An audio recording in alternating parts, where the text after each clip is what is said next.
Jay and Silent Bob Reboot, directed by Kevin Smith, starring himself, Jason Mewes, and Harley Quinn Smith. That's Kevin's daughter, and yes, that is her real name. It's the return to Smith's View Askew universe of loosely related movies, with the last entry being Clerks 2 back in 2006. So a quick background for those of you that don't know.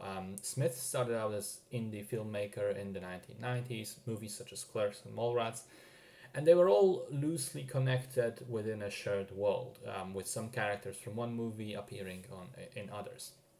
Most notably, the characters of Jay and Silent Bob, two deadbeat stoners wasting away their days just hanging out in New Jersey and smoking blunts. They appeared in pretty much all the movies as at least as small background characters, sometimes with more considerable roles. And they had one movie centered entirely on them, Jay and Silent Bob Strike Back. In that film, the story was that they discovered that a comic book based on them is being adapted into a Hollywood film, and they went on a road trip across the country to stop it from happening.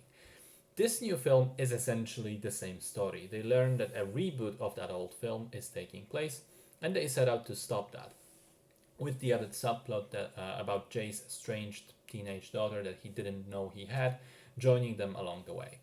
And once again, this setup is an excuse to make crass jokes, break the fourth wall, put in a lot of meta jokes. The movie is heavily ridiculing reboots and remakes and sequels, while at the same time definitely being every single one of those things. And of course, lots of small cameos from old friends of Kevin Smith. Now, this is exactly the type of movie that I dislike to review, because it's very clear to me that there was real passion and heart put into it, and that the people involved had a ton of fun making it, and yet it doesn't necessarily translate to having fun as the audience.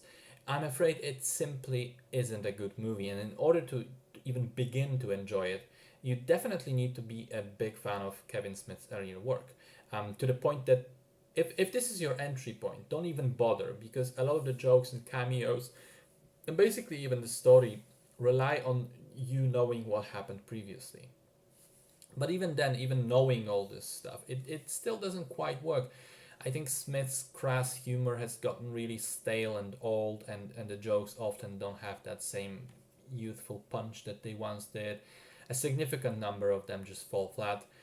Some of the cameos also feel off, like they were only put here to wink at the audience or let Smith reconnect with his old buddies without being really good in their own right.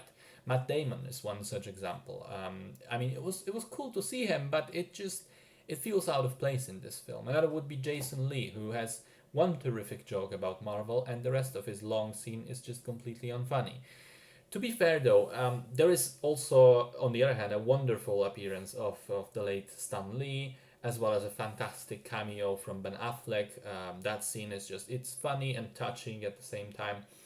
But on the whole, it does feel like scraping the bottom of the same old barrel for Smith. And he even acknowledges this. He addresses it, laughing at himself for being stuck in the 1990s and not really doing anything new or fresh since then. Which, funny as it is, it doesn't.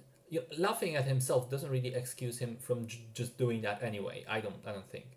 Um, Also, I don't know if this is just the copy that I had, but the sound mixing felt very flat, as in the music and effects outside of dialogue were really muted, and as a result, the film felt very anemic, like it lacked that spark that I think it otherwise could have been found in at least some of the scenes. So, speaking as a person who likes Kevin Smith and enjoyed at least some of his work, I mean, I loved Clerks, I liked Dogma, Chasing Amy, I think is fantastic. I think this particular film is an attempt to take a trip down memory lane for other fans who also know and enjoy those older movies. The ones that really, really do may find some nuggets of joy in here, reconnect with the old characters and have some laughs, even if the film as a whole falls rather flat. But for newcomers, outsiders to Kevin Smith's works, this is definitely not something you want to start with.